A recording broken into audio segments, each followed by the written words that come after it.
Yes, hivi ulishawahi kuwa na urafiki na mshikaji wako sasa ukapitiliza, sio urafiki ukawa sasa ni kama familia?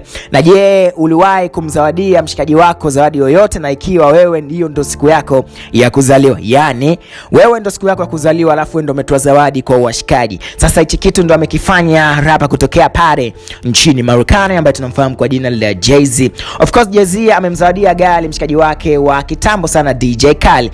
Tunakumbuka kwamba kila ifikapo Disemba 4 ni kumbukizi ya kuzaliwa kwa msanii Shao Kole ambaye almaarufu tunamfahamu kwa jina la Jay-Z, ambaye amesherekea kutimiza miaka 56.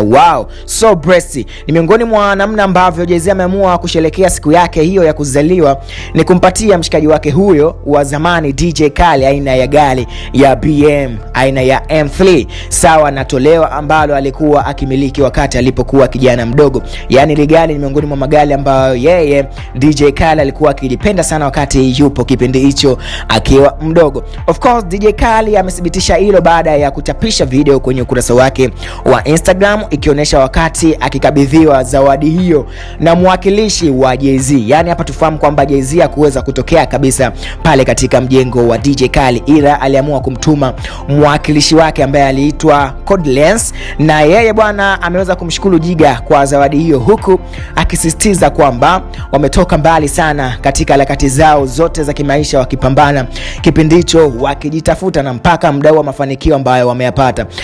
Pia yeye DJ Khaled amesema kwamba anamshukuru sana yeye Jay-Z kwa sababu ameonyesha kitu ambacho cha thamani sana. Ni miongoni mwa zawadi ambayo ataweza kuitunza kwa kipindi chote ambacho ataweza kuwa nacho hapa katika maisha yake yote ya duniani. Sasa ushikaji huu umeonekana ni kwamba umezidi kuwa mkubwa kati ya hao wasanii wawili. Yani hapa tunamzungumzia Jay-Z Jiga pamoja na DJ Khaled kwamba hawafeki. Huu ni ushikaji ambao upo kwenye damu kabisa. Of course pia kwenye session comment hapo na wewe pia unaweza kuweka ujumbe wako. Swali ni kwamba zawadi gani kubwa umeitoa au kupokea mwaka huu mpaka kufikia leo Disemba 5? Of course weka comment yako hapo chini, alafu sisi tunakuja kupita nayo. By the way, usisahau kusubscribe kwenye YouTube channel yetu kama Fame Online. Mpaka pale baadaye, bye bye.